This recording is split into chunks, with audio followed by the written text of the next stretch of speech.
Flowers in November. I gotta love California. Hi, this is Fayme Harper. My friends at allfreeknitting.com asked me to share with you how to do stockinette stitch, one of the most basic stitches in knitting and the foundation of many other things like cabling. I'm going to use size 7 straight needles today so you can see what I'm doing, but you can use any yarn or needles for this technique.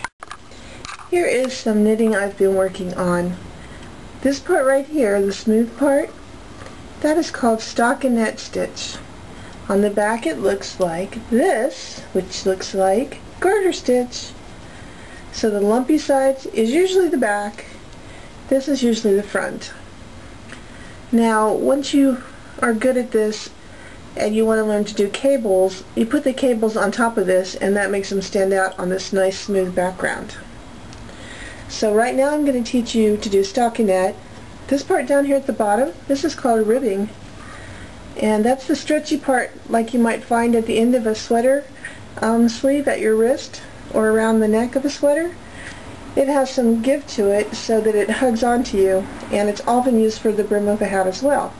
So first I'm going to do the stockinette video, and then I'm going to do the ribbing video. Now with knitting there's various ways to hold the tension onto the thread or yarn. I like the pinky method where it wraps around my pinky like so and then over the top of my hand. But use whichever method you're familiar with, like so. And this acts as, if you have a sewing machine, there's that little thing that jumps up and down to keep the thread taut. That's what I do with my index finger. Alright, now we're going to go the first row on the right side. Knitting goes in the back door, remember? So we're going to knit, knit. Now if you're new to knitting, let's get this up here so it's not too tight, you never want to work right on the tips because the tips taper downwards, and if you think of the knitting needle as a rod that's your gauge for how big your loops are, obviously if you work down here you're not going to get a regular. Your sizes of loops are going to be all over the place. So, trying to get an even tension, we're just going to go down the row. We're going to knit every stitch. In the back door, wrap around, pull forward, slide off. Pull forwards, slide off. Now you know once you're off, you really can't go anywhere else as long as you don't dip down and let it slide off the needles. Keep your points up. And as you practice more, your gauge will even out. I don't want you obsessing over, struggling to get every tension just right, because that will stress you out and your knitting will be even more tense. So just practice. Think of other things while you're doing it and your body will work it out. Now as you get to the end of the row, you need to pay particular care that you don't let the needles get away from you and fall out of your stitches, because there's so much weight on one side and none on the other, it can easily slip off. If you have that happen a lot, switch to bamboo needles or wooden needles for a while because they have more friction. Okay, I've got one stitch left, so I'm just going to knit it the normal way. Get rid of this needle, and now we're going to turn the whole deal around. And this side looks like purl, the bumpy side. I do have a tutorial on how to purl if you don't know that yet. Now, we're going to purl the next row, which means I go in the front door, like walk, walk, walk, walk. Knock, knock, knock, let me in. I'm going in the front door. And purl you push away from you and slide off. Some people find purling a little more complicated because we're not used to pushing away. We're not used to pushing things away from us. We're more used to pulling things towards us. So, if you have to go slower, go slower. Going to purl along. Every stitch is going to be purled. And that's P-U-R-L for those of you that just learned. It's not like the gemstone, like the kind that grow in a seashell. P-U-R-L. Kind of rhymes with furl, like a flag unfurls.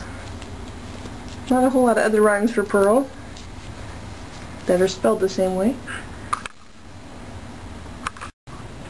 Now we're almost to the end of the purl row. As you can see, Slow down when you get to the end if you need to.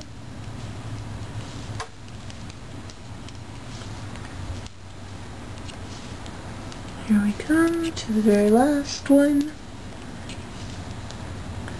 Right, and turn it around. Now, if at all possible, I know when you're a mom it's not always possible, but now this isn't quite long enough to be my mitt yet, so I'm going to do stockinette, maybe this much more, another 5 inches. And then when I get to the ribbing part, I'll make another tutorial for you on how to do the ribbing. And then hopefully I'll get around to making a tutorial on how to make the mitts soon. I know in the real world it's hard to sit down long enough to knit a whole row, but try not to set your knitting down in the middle of a row. It's real easy to get confused when you come back, and it kind of mucks with the tension if you just leave it laying around.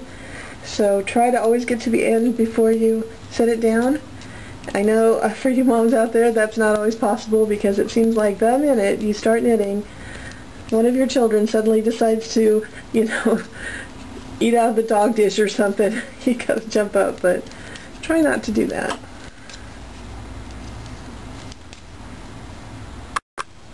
Now I'm doing back and forth knitting in stockinette stitch.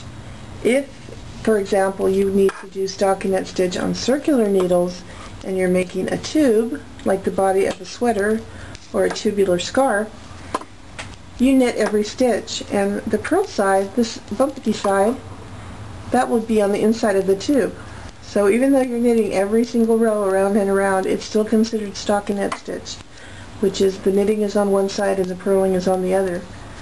You didn't know you were automatically purling, did you? Every time I make a knit stitch, it's knit on the front side, but the back side's purl stitch. It's one of those weird paradoxes of knitting. It still boggles my mind.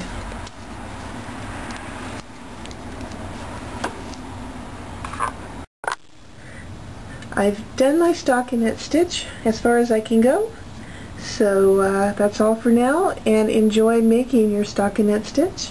Get lots of practice, you're going to use that one a lot. Enjoy your new knitting skills and have fun. Go visit us at allfreeknitting.com. Toodles!